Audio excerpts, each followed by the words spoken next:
Hello and welcome to training session number 6 of Home Fellowships.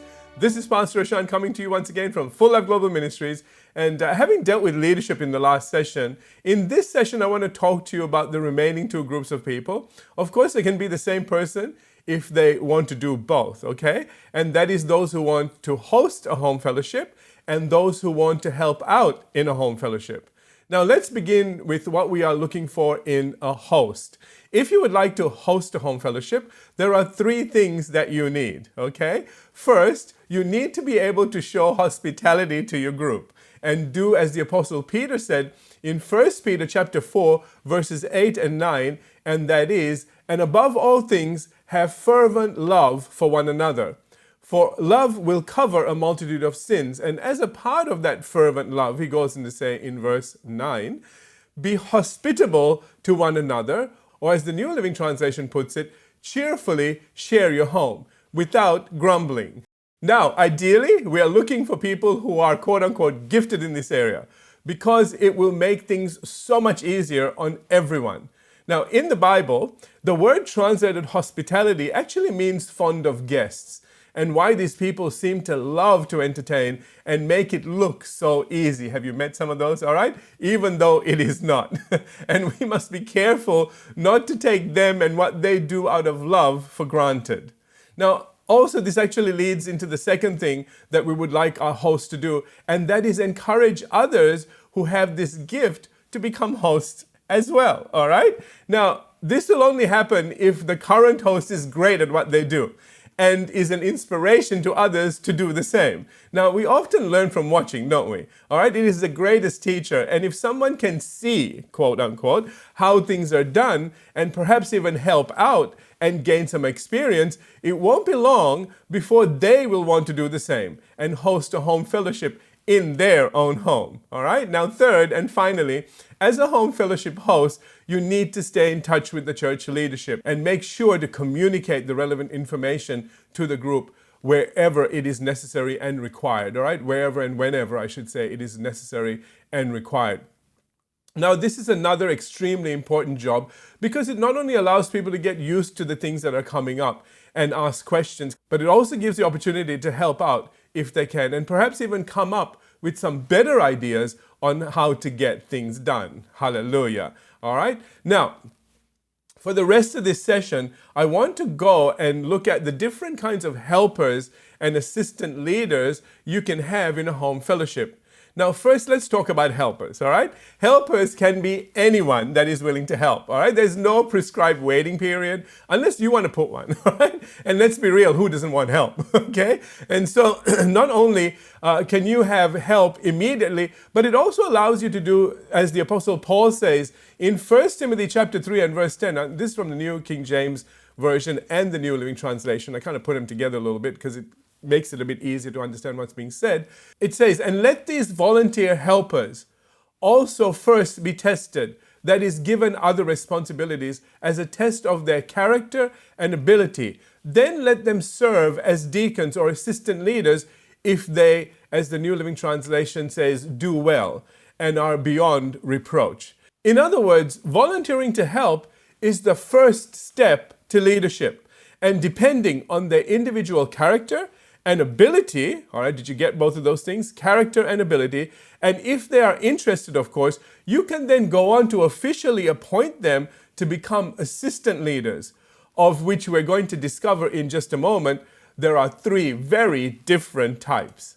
Now, as we take time to teach and train these individuals in whatever capacity, we are actually following the New Testament precedent set forth in 2 Timothy chapter 2 and verse 2, where the Apostle Paul says to Timothy, and the things that you have heard from me among many witnesses, so Timothy learned from Paul, okay? Commit these to faithful men.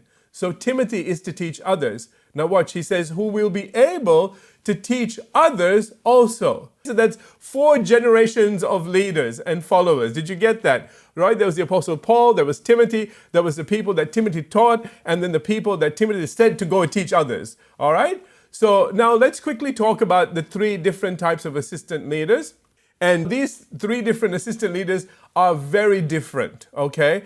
And you can have all of these three in your home fellowship. Now, first, there's the developmental assistant leader. That's the type of person that has the character and giftings required to be trained for future leadership, so they can lead their own home fellowship, all right? And if all goes well, this person will then be commissioned through prayer and the laying on of hands by the members of the small group, and ideally a senior leader or pastor from the church as a commissioned leader or elder in the church, okay? Now, second, there's the perpetual assistant leader, right? These are those who are happy to always serve and help out in a supportive role, okay? Do you know somebody like that, all right? As a second, without ever wanting to lead their own group, although they're not opposed to looking after the group once in a way if the need ever arises. And whenever a new home fellowship is being set up, listen, they will often volunteer to help out. And by them just being there, they bring a sense of stability and continuity to the group. And it helps everyone feel comfortable and quote unquote at home in the new setting.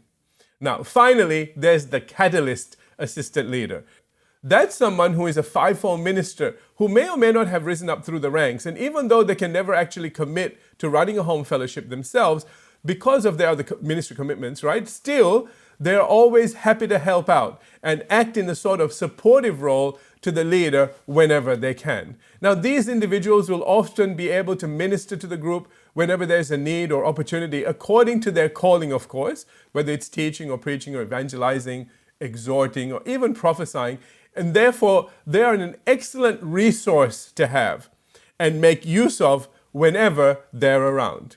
So these are the different kinds of assistant leaders, in quotes, all right, that you can have in your home fellowship group. And the different positions people can aspire to by volunteering their services as unto the Lord as the Spirit leads.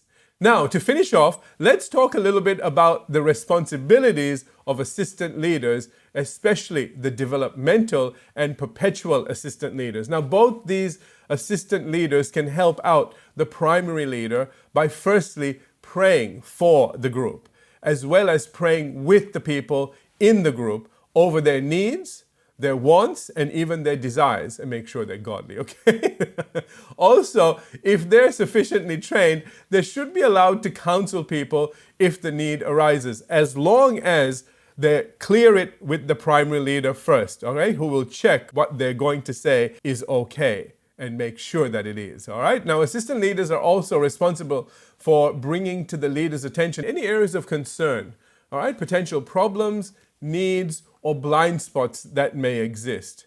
Now, further to this, they are also responsible for contacting individuals regularly by phone or text or email or even in person if they ever need help or assistance to be comforted or strengthened or encouraged during the week, depending on the situation or circumstances that they might be facing, all right? Assistant leaders may also help out with transportation of members to the meeting as needed. And they can be the ones to give group information to members when needed as well, all right? They can also provide special care to new believers because you don't always have time to do all those things. And finally, of course, as mentioned earlier, assistant leaders, depending on their giftings, can look after and even run the home fellowship group whenever the primary leader is absent for any reason. Well, that's it. Thank you so much for joining me for this home fellowship training session, and I hope to see you next time.